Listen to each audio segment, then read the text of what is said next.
Halos 200 araw bago ang isa na namang makasaysayang araw sa bansa, ang 2025 midterm national and local elections. Halos 3 linggo ito matapos ang paghahain ng kandidatura ng mga aspirante sa mga local at national position. Maraming mga pagbabago at maraming bagong kakaharapin ang mga botante sa susunod na taon. Some of which are the new election system provider, the shift to online voting for the overseas Filipino workers, and the first elections for the Bangsamoro Autonomous Region in Muslim Mindanao, or the BARM parliamentary elections. Sa kabila ng mga isyong kinakaharap, kaugnay ng mga pagbabago at pag-unlad na ito sa proseso ng eleksyon, ang tanong ng publiko, handa ba ang COMELEC dito? At ano ang aasahan natin sa komisyon sa ngalan ng tapat at mas pinabuting karanasan para sa mga botanteng Pilipino?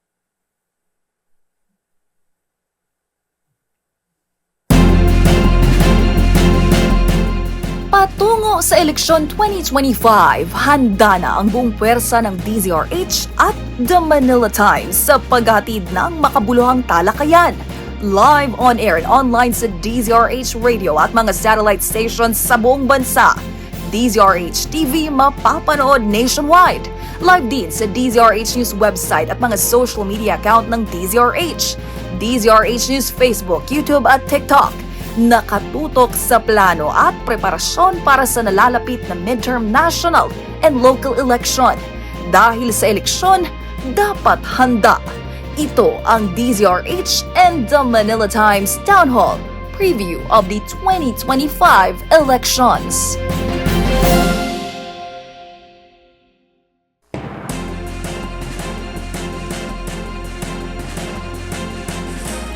Sa pagsisimula ng panahon ng eleksyon, nandito na naman po tayo nakaabang, nakabantay at nakatutok sa bawat hakbang ng pamahalaan para sa darating na halalan.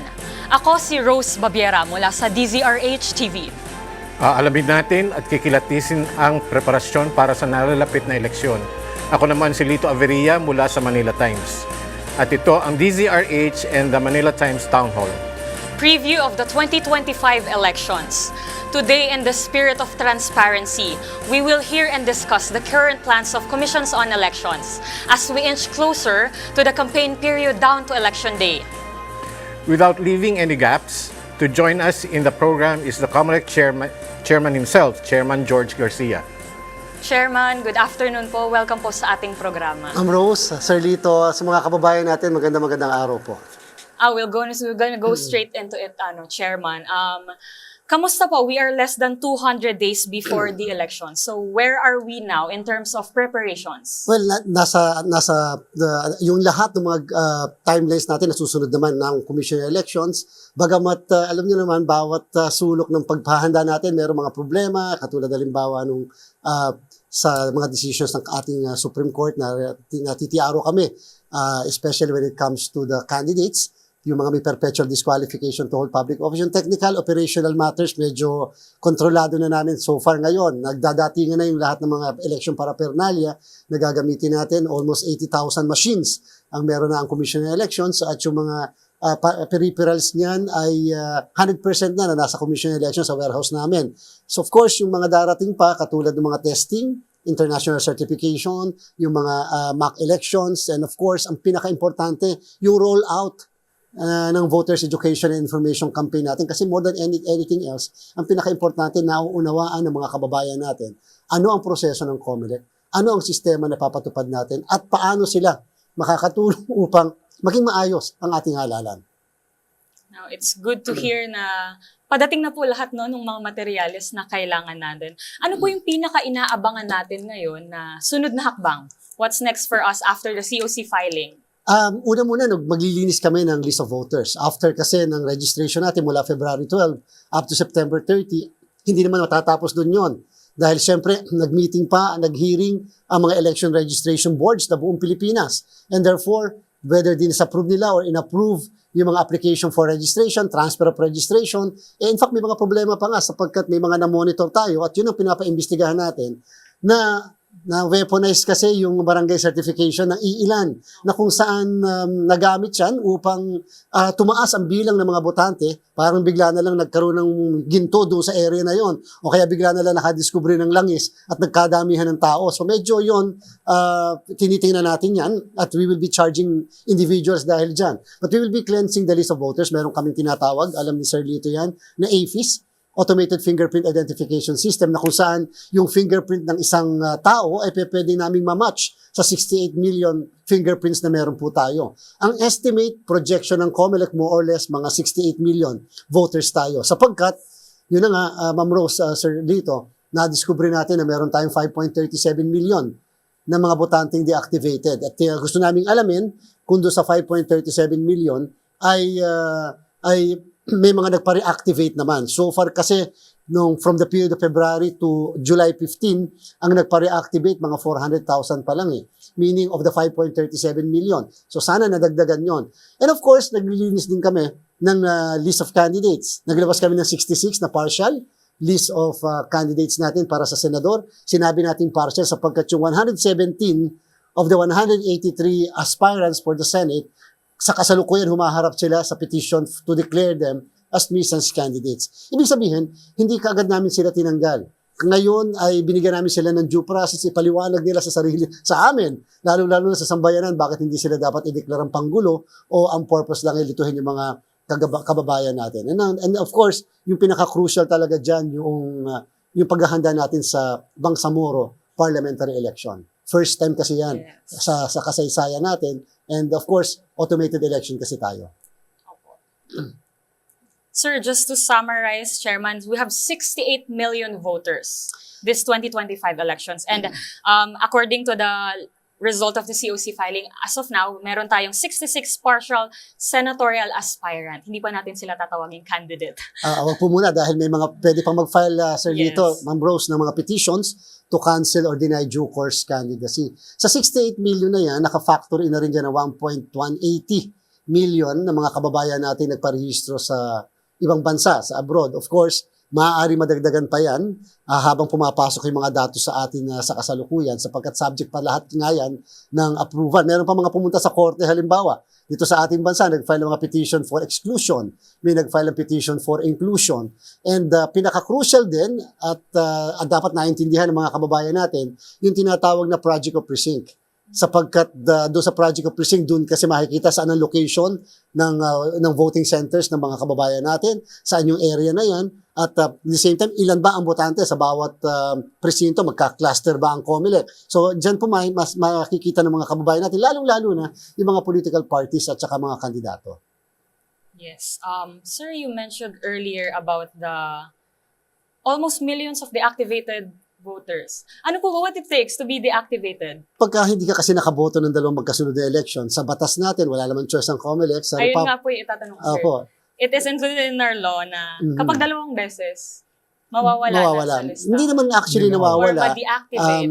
Technically, may ruling They nga can kami. reactivate. Yes po, may ruling nga kami na botante pa naman din sila. They are still voters. Kaya lang, hindi muna sila makakaboto sa election na darating because deactivated sila. Kung hindi sila nagpa-reactivate, pero naman, pwede naman sana magpa-reactivate eh. Kaya lang yung iba, minarapat na hindi magpa-reactivate. Yung iba dyan siguro, Sir Lito, Ma'am Rose, naniniwala ako, malaking porsyento din dyan, mga namatay na hindi natanggal. Pero I want to explain. Lahat po ng namamatay, natatanggal naman, basta namatay yung botante sa munisipyo or syudad kung saan sila nakarehistro. Bakit? Because under the law, yung Republic Act 8118 na yung continuing registration law natin, every month, yung civil registrar nagsasabit naman sa local COMELEC namin sino ang namatay. So para matanggal yon ng election registration board. Ang problema natin, yung mga namatay na mga botante outside of the municipality or city kung saan sila nakarehistro.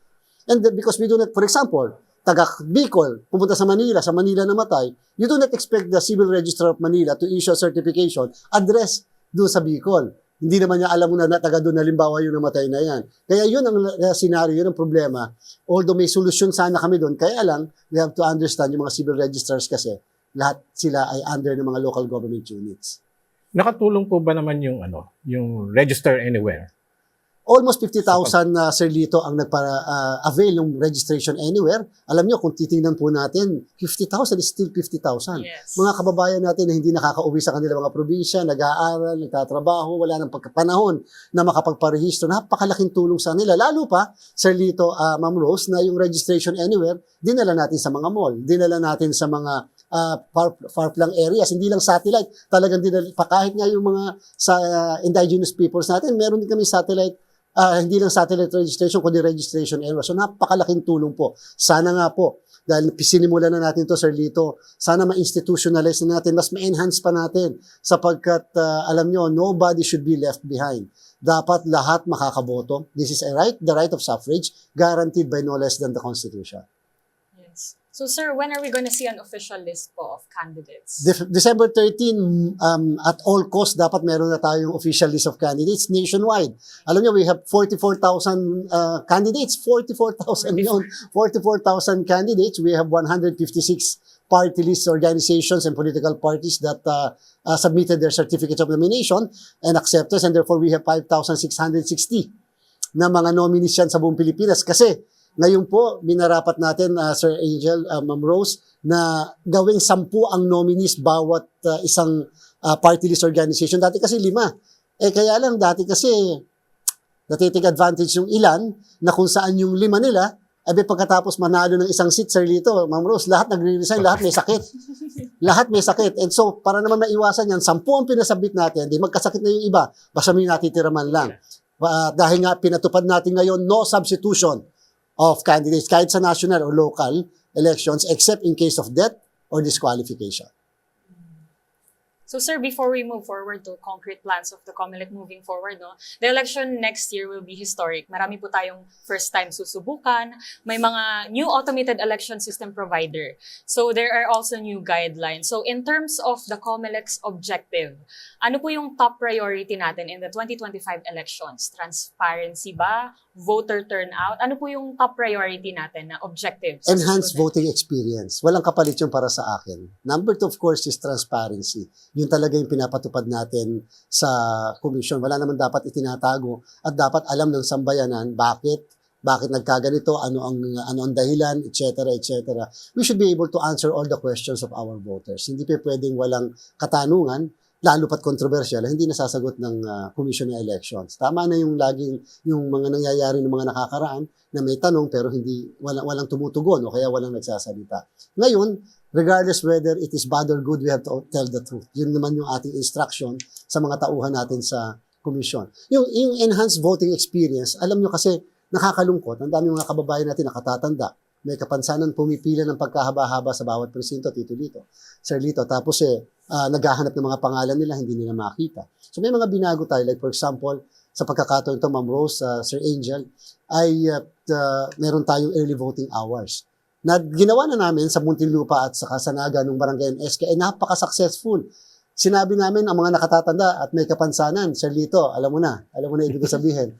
Pero pwede ka nang bumoto ng alas 5 ng umaga hanggang alas 6, hanggang alas 7, 5 to 7, exclusive sa kanila. Senior citizens. Sa senior citizens, sa PWDs at saka heavily pregnant women. And therefore, option nila yon. Nung matest namin nung nakarang Barangay SK elections, alas 3 pa lang, alas 4, nandun na sila. Alam naman natin sila maagang gumigising.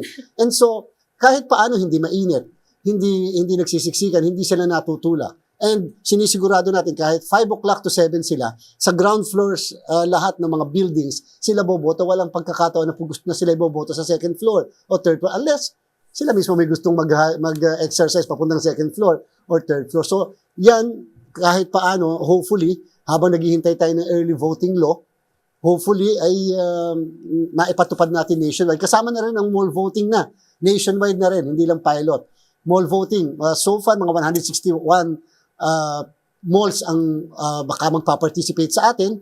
Walang bayad sa komisyon. Walang vote buying yun Walang terrorism, walang violence. At siyempre, medyo malamig ang panahon. At malamig yung environment. Magsha-shopping ka muna bago ka bumoto. Kapag kaboto mo, pwede namang window shopping din.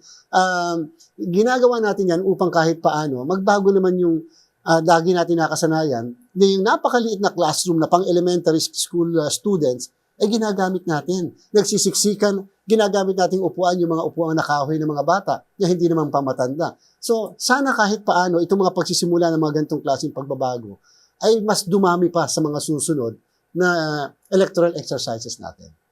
Nabanggit nyo din lang yung vulnerable sector, in particular yung sa IP. Paano naman po yung ang ginagawa ng COMELEC sa voters education para dun sa ating mga indigenous people? Maliban na muna, Sir Lito, doon sa voters education, minarapat natin na mag-create na ng mga polling precincts, mga presinto o mga polling places doon sa lugar kung nasaan yung mga IPs natin.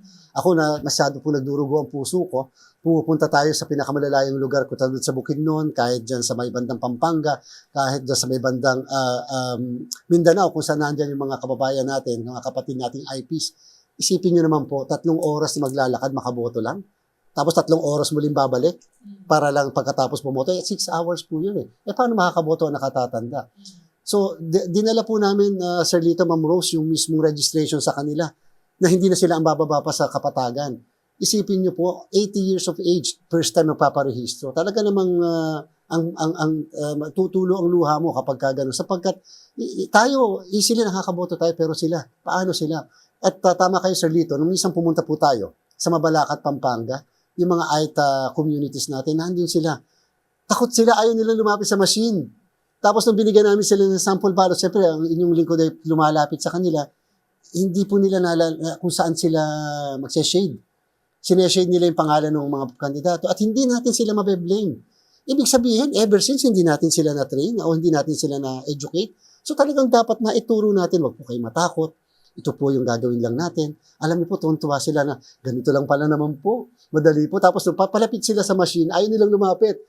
Dati raw, talagang binibigay nila yung mga balota nila sa mga teachers o kung sino man yung naandon para sino maghuhulog. Sabi ko po, kahit po galaw-galawin nyo itong sipa-sipain natin itong machine na to, pag ito nasira, walang karapatan yung machine na to na maglingkod sa atin sa eleksyon. Yan po ang purpose niyan. Dapat po ito'y matibay. Kaya po, nahawakan nila, tuwan-tuwa sila ang nagpasok. Therefore, ibig sabihin po, sample lang po yan, Sir Lito, Ma'am Rose. Paano doon sa iba pang IP communities and therefore, dapat mas mapagtibay namin yung voters education. Sa tulong din ng mga kasamahan natin sa NAMFER, PPCRB, Lente at Participate. You've mentioned apart from enhancing voter experience is transparency. And I think Sir Lito has questions regarding the transparency. Naalala ko sa NAMFREL nagbigay ng rekomendasyon to put QR code dun sa resibo. Alam naman natin na nasasanay na ang tao na paggamit ng QR code, so alam nila yon. No? So yung rekomendasyon ng NAMFREL ay ilagay dun sa QR code kung ano yung naka-print dun sa resibo na pinili ng mga botante. Ito po ba ay papatupad ng COMELEC? Alam niyo po, napakaganda ng rekomendasyon na yan ng NAMFREL. Sa totoo lang po, at masasabi ko naman pagmamalaki ko, lahat ng recommendations ng ating po mga citizens arm, NAMFREL, PPCRB, talaga pong sinama namin sa terms of reference, talaga pong sinunod namin doon sa tinatawag na customization. Yung pong QR code, ibig sabihin, yung NAMFREL, mabibigyan namin sila, hindi na mag-aaway yung NAMFREL at PPCRB, magpapanghila doon sa election returns, parehas na sila may kopya ng election returns. Hard copy. At the same time, parehas din silang may transmission ng results mula sa presinto. At the same time, papayagan namin si NAMFREL at PPCRB, yung bawat election returns po, meron siyang QR code. At yung QR code pwedeng barilin ng kanilang watcher para may hard copy na sila, may soft copy pa sila, meron pa sila nasa QR code. Pagka naman hindi pa natin na-accomplish yung transparency dyan, ibig sabihin, pwede na makumpara ng NAMFREL, ng PPCRB, ano ba yung napadalang result? Boto ni Mayor. Ano ba yung na-print na boto ni Mayor? Ano ba yung nando sa QR code na boto ni Mayor? And at the same time, o NAMFREL o PPCRB, mag-compare nga kayo. Yung bang natanggap natin na pare-parehas ba? Yung hard copy, soft copy at yung nasa QR code. Para kahit paano, sinisigurado natin ang greater transparency. At yan po ay hindi lamang para sa kanila, kung hindi kahit po yung majority party, minority party, at kahit ang media, may sarili ng transmission ng results. So, ibig sabihin, mas pinadami natin yung transparency server na hindi yung dating nag-iisa lang. Ngayon, pinadami natin yung transparency servers, sila mismo ang mag-ooperate dyan, and at the same time, nasa kanilang full control and supervision yung servers na yan, at nasa isang lugar sila. So, tama po si Sir Lito, na andyan na po yung QR code ngayon, para sa kanila.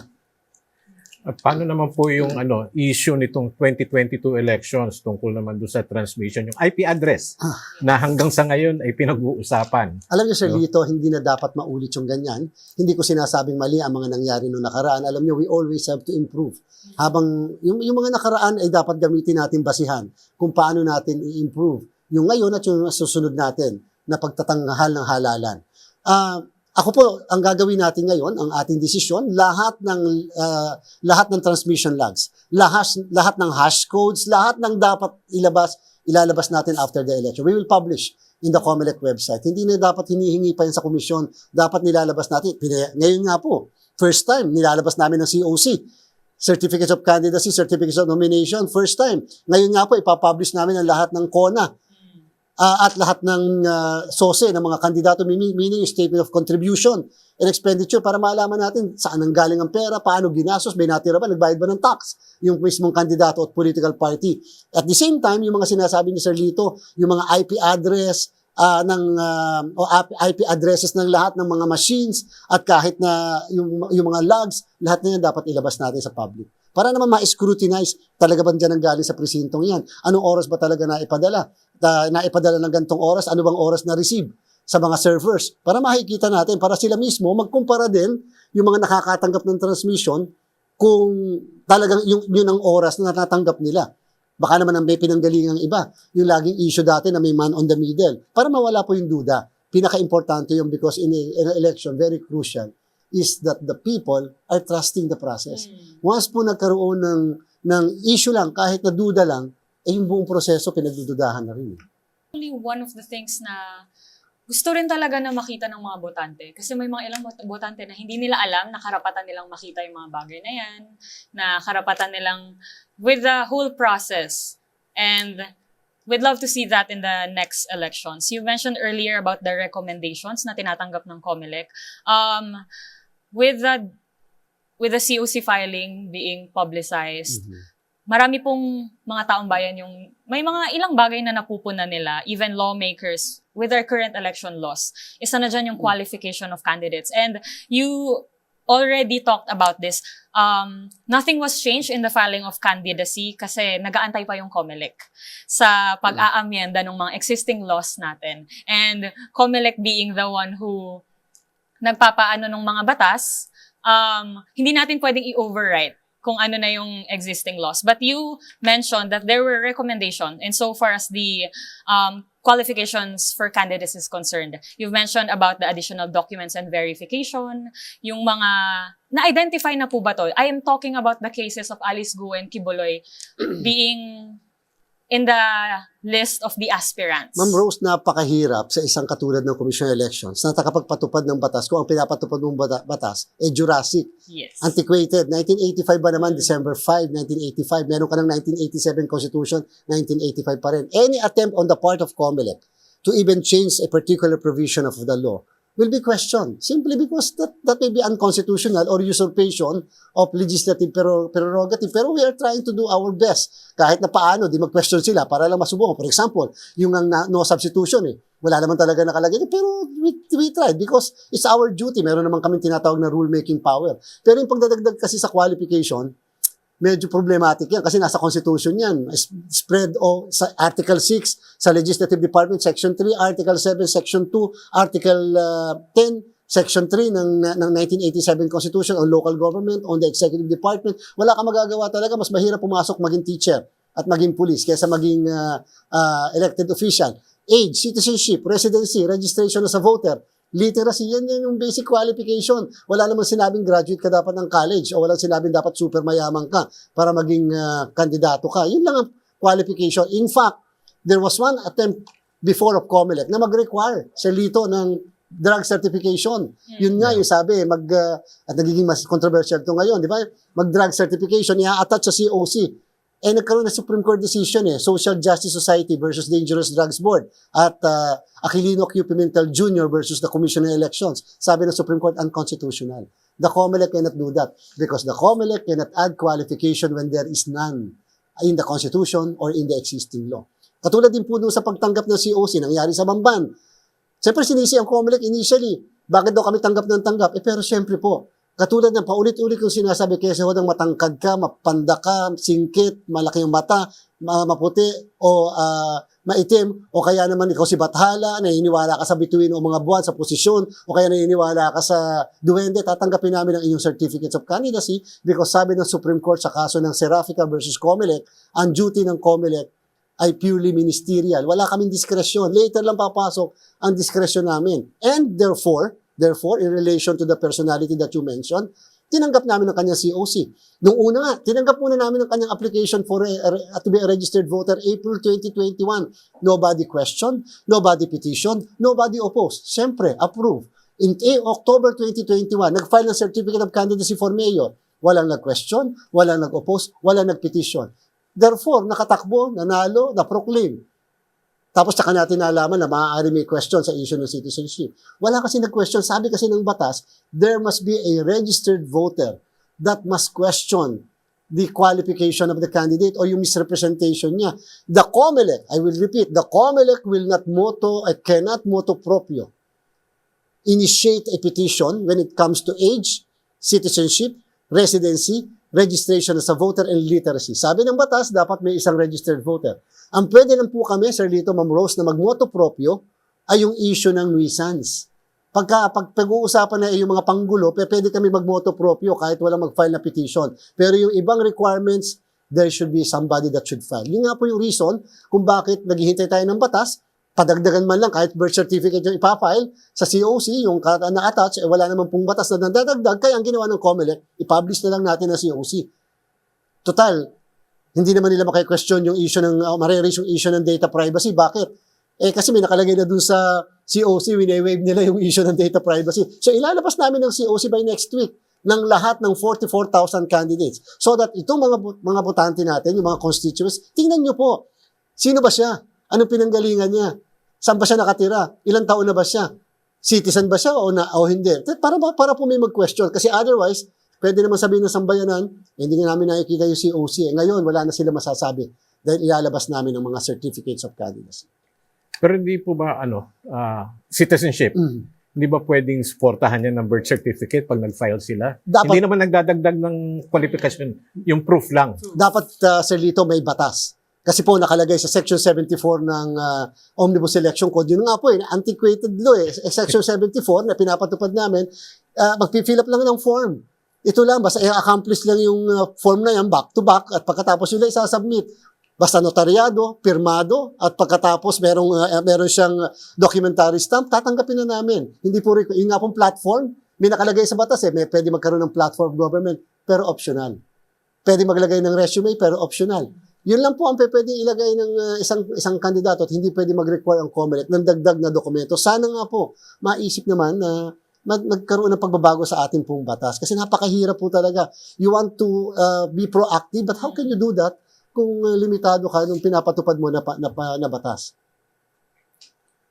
Yes, sir. The goal is transparency. And moving forward, we are moving from one election system provider to another.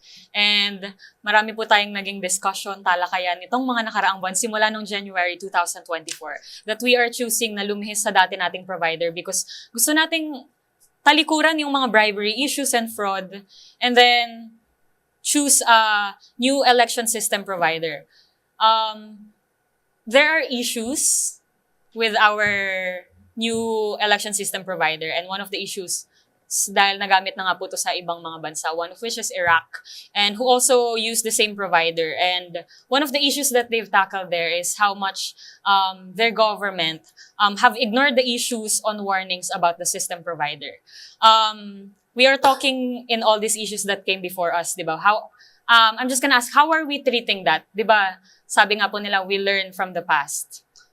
Una muna gusto ko liwanagin. Ang sabi ng Republic Act 9369, yung system yon. Kami mga nasa election, alam din kahit si Sir Lito, ang system ay either shading or touchscreen. Di ba? Yung OMR na tinatawag o kaya the DRE, Direct Recording Electronics. Ang binabanggit po kasi ay machine yung machine per se. The machine may contain the system. Yun na ginagamit. Ang tanong, nagamit na ba yan sa ibang bansa? Nagamit na sa ibang bansa. paano yung mga issue na mga na-raise na ganyan, na ganito? Sinagot na po namin dahil doon sa issue, for example, ng Congo. Sa issue ng Congo, ang mismong Congo Electoral Commission, ang presidente mismo nila nagsabi na walang ganong issue doon sa sinasabi at kung ano rin yung ginawa sa amin, ganun din yung ginawa sa kanila dati. So, walang pinagkaiba. Number two, yung mga issue na, kasi mga dictatorial countries yung pinagsilbihan nung mismong company na ito, wala mo naman po kami pakialam sa company. Ang sa amin yung mismo makina. Ang tanong, sino ba ang nag-drawing ng makina? Meaning, kumbaga sa bahay, sino ba ang nag-drawing ng bahay? Hindi naman ibang tao, hindi naman foreign groups, hindi nga foreign country, hindi nga yung mismong company. Kami ang nag-drawing at alam niya ni Teacher Lito ng NAMFREL PPCRB, 11 times namin ni-revise yung mismong terms of reference. Pinablish pa namin first time. Since 2010 na ang TOR pinapublish sa website since April of 2023 para lang makapag-comment, whatever. Kaya nga yung NAMFREL, ang dami na comment, ang dami na ilagay, ang dami na dagdag dun eh. So, ibig sabihin po, ang pinaka-importante doon, sino ang gumawa ng design ng machine at meron bang company, whether in the Philippines or abroad, na pwedeng makagawa yung design na ginawa ng komisyon. Sabi, nung mag-procurement kami, 5 ang bumili ng documents po 5 ang bumili ng bidding documents. Pagkatapos nung filing na ng mismong bid doc, isa lang ang nag-participate. Dinisqualify pa nga namin eh. Bakit? Hindi kasi kompleto yung dokumento. So here comes the second round. 5 na naman ang bumili. At pagkatapos doon sa 5, isa lang na naman ang nag-submit. Hindi naman siya failed bidding kasi pag kami isa nag-submit. So wala kaming choice. Tinignan, pre-qualified, post-qualified, nanalo. So hindi naman namin kasalanan kung bakit yung ibang 4 ayaw mag-participate. Pero I will readily admit, mali kami sa pagkaka-disqualify namin sa dating provider. Yun ang sabi ng Korte Suprema. Dapat pinapasok muna namin sila sa bidding process. Pero sabi ng Supreme Court, sige, yung ginawa nyo, okay na muna yan. Sa susunod na lang, huwag nyo nang gagawin. So ito, prospective ang application ng decision namin, hindi siya retroactive. So ito yung mga issues na dalawa kasi ang features ng machine eh. Pwede siyang touchscreen, pwede siyang may OMR yung shading. Yung kasi ang nire-raise nilang issue. Kasi daw, wala pang ganyan. Hindi mo naman gagamitin ng sabay eh. Pagka dito sa Pilipinas, i-turn off mo yung other feature eh. Hindi mo pwede sabay gamitin yon. So, at talaga hindi pa natin nagagamit yung sabay na gano'n. Pero yung OMR, nagamit na natin before yung DR nga, yung touchscreen, nagamit na natin 1998. Yung election sa Maguindanao. So, ibig sabihin, hindi iba sa atin yung gano'n, pero basta naka-turn off yung isang feature. But all of this, bilang panghuli po, na-raise na sa Korte Suprema.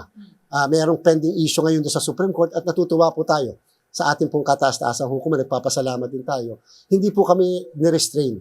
Hindi po kami tini-RO. Pinayagan po kami na magtuloy-tuloy. Ibig sabihin, kung sa palagay po ng ating kataas-taasang hukuman, may mali sa ginawa namin, sa pag-award, sa pag-conduct itong ginagawa natin paghahanda ngayon, napakadali naman po nila kaming i-TRO upang makapaghanap kami ng ibang solusyon. Pero in the meantime, until today, ngayon ay October, wala naman pong TRO. Kaya po tuloy-tuloy ang paghahandang ginagawa ng komisyon. Paano naman po ang impact ng pag-withdraw ng isang partner doon sa JV? Talagang, Sir Lito, hindi naman po lingid na sa mga kababayan natin dahil sinabi na natin, nung malaman natin ng NBank, ng komisyon, na may posibilidad either may-ari, related sa may-ari, o opisyal, o officer ng mismong St. Timothy, ang maaaring tumakbo sa isang national position or even local position, yung natitirang 2 joint venture partners, minute na yan ng NBank. Habang nandiyan kami sa may bandang tent ng Manila Hotel. That was the filing of the candidacies. Ilang araw bago matapos yung October 8. Sinabi namin, they have 2 choices. Either mamili sila sa politika o negosyo. Pagka namili sila ng politika at ang negosyo hindi sila umaalis, i-disqualify namin sila. I-disqualify namin sila because that's conflict of interest. So, kinonvey yung mensahe kinabukasan, naka-receive kami ng mga withdrawal, ng board resolution, etc. na nagwi-withdraw. Ang tanong, dahil sa nag-withdraw yung isang yan, paano na ang ating eleksyon? So, yung po kasing role noong company na withdraw, financial. Ang tawag po dyan ay NFCC. So, ika nga kumbaga sa atin ginagarantiya nung pangatlong yon na kung sakasakaling hindi kagad magbabayad ng COMELEC sa kanila sa bawat milestone, meron naman silang pantustos doon sa ibang kailangan nila. Pero hindi nga nagamit yun dahil yung palang Miro din may sariling pera naman. Malaki naman ang NFCC nga ng Miro, 49 billion eh. So, pero just the same, hindi nagamit yon. Ang ginawa natin, sige, sinirequire natin yung natitirang dalawang joint venture partners, Lito, Ma'am Rose, mag-submit kayo ng bagong NFCC. Pakita nyo sa amin na kaya nyo. Nasabit po sa amin and nakontento kami doon sa mismo sinabmit. Maglalabas po kami ng resolution na talagang kontento kami doon sa NFCC. So far, ngayon nga po, almost 80,000 machines of the 110,000. December dapat ang last pag-deliver sa atin. Ang commitment sa atin, second week of November, tatapusin na nila lahat ng 110,000. Yung lahat ng peripherals, 100% na nasa amin. Yung mismong machines ng printing, bagong-bago, 300 million ang isa. Nasa NPO, ito-turn over sa amin ngayong darating na Sabado, mag-iimprenta na nga kami ng 1 million. So, konting-konti na lang, kapiraso na lang ang kanilang obligasyon sa atin. Katulad ng training ng mga technicians. Number 2, setting up ng mga repair hubs. First time, 110 repair hubs nationwide. Dati, isa lang ang repair hub natin, Santa Rosa nga eh. Ngayon, 110 repair hubs. And yung ating mga servers na naandyan na lahat sa lahat ng tatlong data centers natin. So, sa ating pong palagay naman ay kahit paano, the Commission, in all fairness, had been protecting the interests of the nation. We wanted to proceed with the election, but this election should be of integrity. So regardless po na umalis yung local partner in the joint venture, they will still fulfill what was promised in the initial contract. Yes po. In the Civil Code of the Philippines, in the event that even the joint venture is abolished or dissolved, the remaining partners should comply with the obligation as mandated in the contract. So yun po yung in-insist ng Commission. Okay, sir. We don't want to skip this part, sir. We are implementing social media regulation for the first time. So let's give our viewers lang po mental imagery how AI could affect election processes at bakit natin siya nire-regulate. Halimbawa na lang po yung deepfakes. Halimbawa si Sir Lito Averia, isang araw bago mag-eleksyon. Si Ma'am Rose, isang araw bago mag-eleksyon. Nakita natin sa social media, nag-i-endorse ng isang kandidato. O kaya against sa isang kandidato, boses nila, mukha nila, bibig nila, pati buka ng bibig, kanila. Yung pala, hindi sila. Paano yon? Malalaman pa ba ng sambayanan? Makukorek pa ba ng kahit na sino na hindi naman sila yan? Paano ka palalabas kung a day before? So, yan po yung problema. Yung AI, I would like to correct po yung AI and clarify, hindi po siya masama per se. Kahit po dito sa atin sa studio, ginagamit natin ng artificial intelligence. Sa cellphone natin, artificial intelligence. Kaya lang, kapag ginamit mo ang certain programs or aspect ng AI to commit disinformation and fake news, ayan po yung masama. Yan po yung nilalabanan natin. Wala kaming pakialam sa contents na malalagay ng mga kandidato because if we are going to intrude into the contents, sa akin palagay, that will likewise violate the freedom of expression and freedom of speech. Hindi pwedeng galawin yun. Maliban na lang kung talaga namang immoral o unethical yung nilabas. Katulad ng barangay ng SK, meron pang nagpalabas niya sa Nueva Ecija, double meaning. Talagang sinabihan natin, sige, bukas marinig pa namin yan, i-disqualify ka naman. Tinanggal niya. So, ibig sabihin ganun. But yung all in all, hindi po namin pakikialam. But, basta it's about disinformation, misinformation, and fake news. No compromise po yan. Papakinggan pa po natin ang ilang mga pahayag ni Chairman George Garcia sa ating pagbabalik.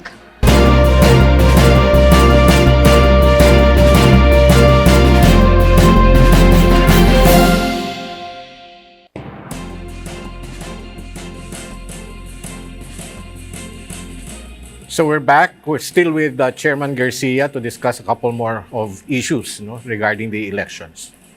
Sir, another first for our 2025 elections ay yung overseas online voting. Can we hear any updates kung ano na pong nagaganap dito sa mga preparation for this? Ma'am Rose, Sir Lito, sobrang init ng pagtanggap ng mga kababayan natin. Parang great sign of relief talaga yan eh. Ginawa yan ng COMELEC, lakas loob. Aminin na natin, hindi ganun kaliwanag sa batas kung whether we can venture on internet voting. And so far naman, simula nung libas namin yung resolution namin, several months ago, wala naman nag-question sa Supreme Court. Talagang mukha naman tinatanggap na ng sambayanan because nakalagay naman talaga doon, we can study other options or other modes of voting. Kasi nga, yung other modes of voting natin, saan ka naman nakakita? 40.59% ang highest turnout natin dahil lang sa nagpapaboto tayo personal, pupunta sa embahada, konsulada o kaya by mail. 90% ng mails namin ng envelopes na naglalaman ng balota, hindi binalik ng mga kababayan natin. So, talagang we have no choice but to venture on other mode of voting. At least kung sabihin na natin pilot test ito natin na mag-internet voting na tayo. Basta ba dapat credible at the same time, verifiable, auditable, and secure. At yan ang dapat na siguraduhin natin dito sa source code review na nagaganap ngayon dito sa Makati. And at the same time, dapat maipaliwanag mabuti sa mga kababayan natin, paano nga ba kami boboto using the internet? Gamit ang cellphone, laptops, and iPad. Ano nga ba yung tinatawag na registration muna bago kami makaboto? Take note, yung mga kababayan natin abroad will have to vote 1 month before the election, pwede na sila makaboto. And therefore, pwede sila mag-register beginning February hanggang sa araw ng election. Pwede sila makapag-rehistro hanggang sa May 12 nga. Pwede sila mag-register, but may mga authentication requirement kasi, i-verify kung ikaw talaga yan, ikaw yung mukha mo, etc. Pati sa passport or national ID or Siemens ID, Siemens book. Pero ang pinaka-importante po dito, kahit hindi ka umalis sa bahay mo, o sa pinagtatrabahuan mo, o kung nasa barko ka, kung ikaw ay seafarer, makakaboto ka. Yun ang pinaka-importante sa atin sapagkat, kawawa naman yung mga seafarers, 300,000 lahat sila, hindi sila nakakaboto sapagkat naglalayag sila sa mismo panahon ng halalan. And this time, makakaboto sila, national lang naman ang positions senators and party list, hindi naman kasama ang local positions. Yeah. Liwanagin ko lang po, no, na dapat ay registered voter muna siya dito Dito sa atin, sa yes atin. po. Tapos sa February, mag-e-enroll sila to use the Tama system. po, yan. Yes. At pero, Sir Lito, Ma'am Rose, meron po tayong more or less 92 posts abroad. Ibig sabihin yung Philippine post natin. Kaya lang, hindi po lahat ng 92 posts ay gagamit ng internet o sa internet voting. 76 lang po dahil meron po tayo more or less 17 17 posts abroad Internet na problem. hindi lang po problem. napapagamit. Ayaw pumayag ng governments nila na ipagamit ang internet services. China, Yes. Russia, Iraq, hindi naman nila pinapagamit yung internet services. So ang gagawin pa rin natin, yung mga machines natin, dadali natin dun mismo sa kanila para dun sila boboto sa ating mga machines. Ibig sabihin, personal pa rin. Or dun sa ilang lugar, magme-mail tayo ng mga balota. Medyo mas mahal kasi yun, but we have no choice. Kasi nga, we should allow everyone to vote dito sa ating halalan. So anong malay natin pag naging successful ang internet voting? Sa mga darating pang panahon, kahit wala na po ang inyong lingkod sa komisyon, baka pwede tayo mag-internet voting sa ating bansa using yung mga nakatatanda, may kapansanan, o yung mga nagdadalang tao, pwede makaboto kahit nasa mga bahay na lang nila. Basta ba secure and reliable. Wala naman pong pinagkaiba yan sa internet banking O kaya pagbabayad natin ng bill sa pamamagitan ng internet. Di ba, pinagkakatiwalaan nga natin ng pera yung pera sa pagbabayad. So, pwede naman siguro natin pagkatiwalaan ito. At saka ganito bilang panghuli. Bakit naman yung mga kababayan natin pinapadala natin ng balota? Tapos binabalik sa atin, how sure are we na sila nag-accomplish? Pero we trust them so much na pinapadala natin mismo ang balota sa kanila para i-accomplish nila. Wala pong pinagkaibigan sa internet. Basta ba, merong paraan to verify whether yung botante mismo ang bumoboto. And just to note for our kababayans abroad, meron po tayong online test voting na mangyayari kung saan pwede silang mag-familiarize Ay, opo. with the online. Because we all know na this shift is really mahirap po yung pag-shift dito sa online. Nakita naman po natin yan with all the transactions that we have. And so, they have online test voting, but they also, kapag ka nag-crash, kapag ka nagbobotohan na sila, we also have kiosks in our embassy. So, That's ayan, things to note sa ating mga botante abroad. At saka, Ma'am Rose, na ang isa sa pinaka-computer, IT literate, ay yung mga kababayan natin abroad. Kasi alam niyo naman paraan ng communication nila, hindi naman katulad ng mga panahon namin ni Sir Lito dati na talagang sulat-sulat. Ngayon, talagang using the internet, they can easily communicate with with their families here in the Philippines. So, yung isa nga pa palang nabanggit natin kanina sa simula, no, dalawang halalan yung mangyayari sa May 2025. Yung isa ay yung national and local elections. At yung isa naman ay yung Bangsamoro parliamentary elections. Pagtuunan po natin ng pansin kung ano yung mangyayari sa Bangsamoro. Sir Lito, napaka-importante, napaka-critical po ang Bangsamoro parliamentary election. First time po yan sa kasaysayan. Yan po ay commitment ng ating pamahalaan, ng ating bansa at ng gobyerno natin sa peace process. Yan ay bilang adhikain po ng mga kasamahan natin, kababayan natin sa bandang area na yan ng Pilipinas sa South. And therefore, at all costs, the COMELEC will have to proceed with the election. Bagamat nagkaroon ng initial decision ng ating kataas-taasang hukuman, sinasabi na hindi dapat isinama ang Sulu sapagkat nag-vote sila against na maisama against inclusion sa Bangsamoro pero naisama. Pero ngayon tinatanggal po sila. sa amin po, kahit na tinanggal sila, we will proceed with the election. 80 dapat na mga members ng parliament ang ihahalal. So, i-minus lang natin ang 7 ng Sulu. May 73 pa po. Hindi mo naman pwede i-deprive yung the rest of the Bangsamoro ng walang election dahil lang sa pagkawala ng 7. So, 73. Kung paano gagawin sa 7, nasa Kongreso na po yan o nasa parliament ng Bangsamoro. But ang importante, tuloy na tuloy po ang halalan. 2 balota ang tatanggapin ng mga kababayan natin sa Bangsamoro. Yung sa national and local, and at the same time, yung sa Bangsamoro. Ang makikita nila doon, yung district, parliamentary district na ihahalal nila at yung mismong political party na ilalagay din nila. Sapagkat yung mga political parties doon, meron din silang parang party list natin, may mga nominees sila doon. And so sana po hindi malito ang mga kababayan natin at sana doon sa mga kababayan natin sa Bangsamoro, medyo mababa pa po kasi ang awareness. Pagtulong-tulungan po natin maikalat, may eleksyon tuloy na tuloy dyan po sa Bangsamoro. Yun pong schedule ng filing ng certificates of candidacy, nireschedule niyo po yun eh. Opo, Sir Di ba? Lito. November 4 to 9 na po yung filing natin ng COC.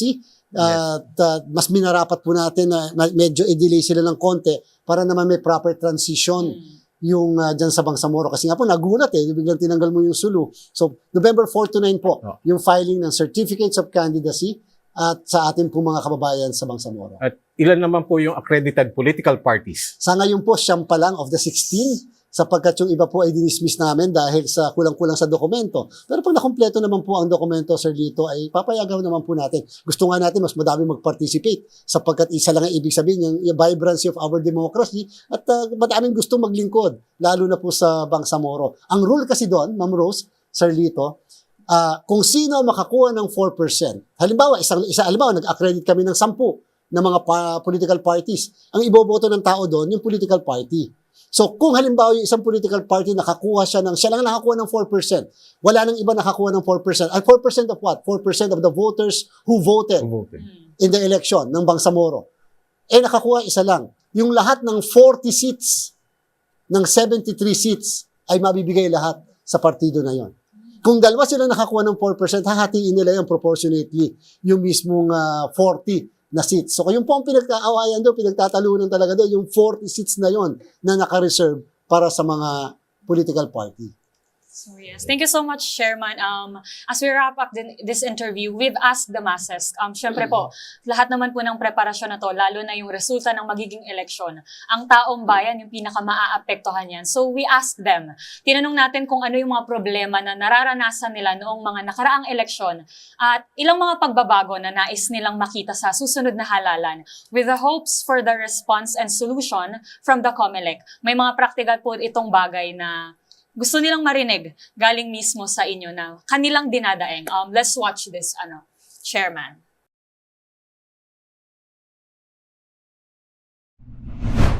About lang dun sa mga facilities sa mga katulad sa mga senior, dapat at least kahit paano medyo mas mainam sana kung maluwag o mas maayos yung facility ng mga pagbobotohan ng mga senior or PWD. Para nang sa ganun, at least komportable silang bumoto. As senior na hirap, dapat sa baba na lang. Wag na sa second floor. Malimit kasi yun eh. Kaya ba itong tugunan ng COMELEC? Oo, hindi. Nagpapasalamat tayo doon sa mga ganong klaseng komento, Ma'am Rose, Sir Angel, sapagkat yun po yung talagang, ako talaga, number one priority ko, senior citizens. At saka ang mga PWD sapagkat vulnerable sector nga sila ng ating society and therefore the COMELEC must do everything possible to ensure that their experience in voting is at par with the voting experience of people of other countries. Okay, we have other videos queue up as well. So let's watch this next video.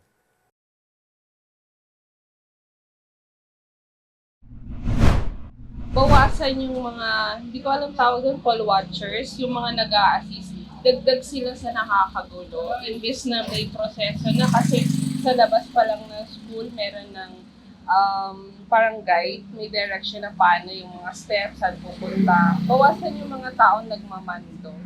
Siguro doon kasi hindi sila lahat nakakatuto. Kaya ba itong tugunan ng COMELEC? Oo, hindi, at bakit? Opo naman, kaya natin tugunan. Kaya lang po talaga paglabas kasi ng presinto, yung loob ng presinto, kontrolado. May rules kami dyan, meron kaming general instruction. Pero dito sa labas na presinto, yung mismong polling place, medyo kasi free for all yun. Lahat pumapasok, lahat nakakapay. Hindi namin pwedeng, nakaboto ka na, alis ka na. Hindi pwede pong ganun eh. O kaya teka muna, sino ka ba? Bakit ka na andito? Hindi namin po pwedeng paalisin. Sa loob ng presinto pumasok siya, kakasuhan namin siya. Pero doon sa mismong eskwelahan na naandun, hindi namin pwedeng basta paalisin. Doon po sa loob ng presinto, at least yung NAMFREL na andun. At least yung PPCRB na andun. At least meron tayong voters assistance desk. Ngayon, hindi talaga makakapasok ang lahat ng political parties o yung kanilang representatives or watchers. Pati yung mga, siguro the most majority party at minority party. Kasi nga napakaliit ng classrooms ng isang elementary school. And sana maintindihan din ng mga ibang political parties, hindi po lahat ma-accommodate. Kaya lang, hindi po maaari hindi sila makapasok sa loob, pero hindi mo pwede silang pigilan na yung mga watchers nila nasa labas ng presinto. Yun po yung nagiging problema natin. That's still a right guaranteed by our election code. Okay. Ang susunod naman po ay yung listahan ng voters, no? Pagka pumasok sila sa voting center o di kaya malapit doon sa kanilang presinto, masikip yung lugar pag-check nila sa listahan. Ano po ba pwedeng magawa ng COMELEC dito? Sir Lee, Sa ating tingnan.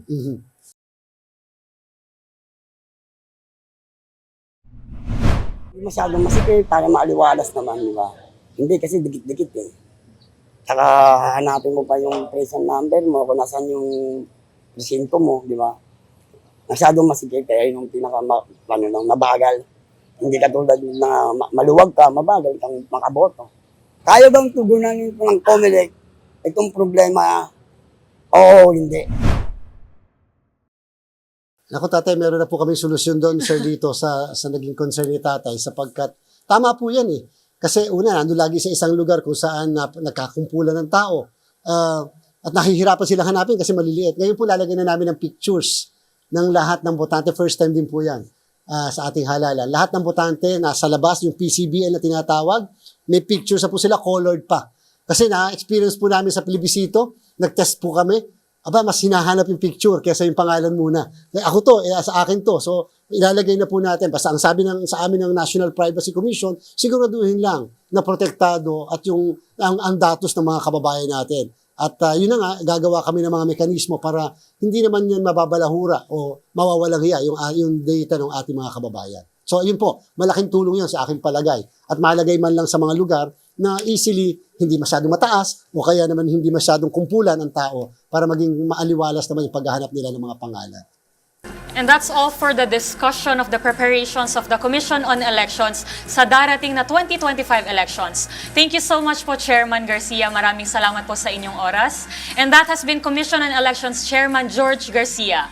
Patuloy lang po ang ating pag-aabang, pagbabantay at pagtutok sa nalalapit na paghahanda sa 2025 midterm national and local elections. Dahil sa eleksyon, dapat tayo ay handa. Magkita-kita tayong muli sa ating susunod na episode para sa mas pinalawak na talakayan sa usapin ng preparasyon sa election 2025. This is Lito Averia. And this is Rose Babiera. This is the DZRH at the Manila Times Town Hall.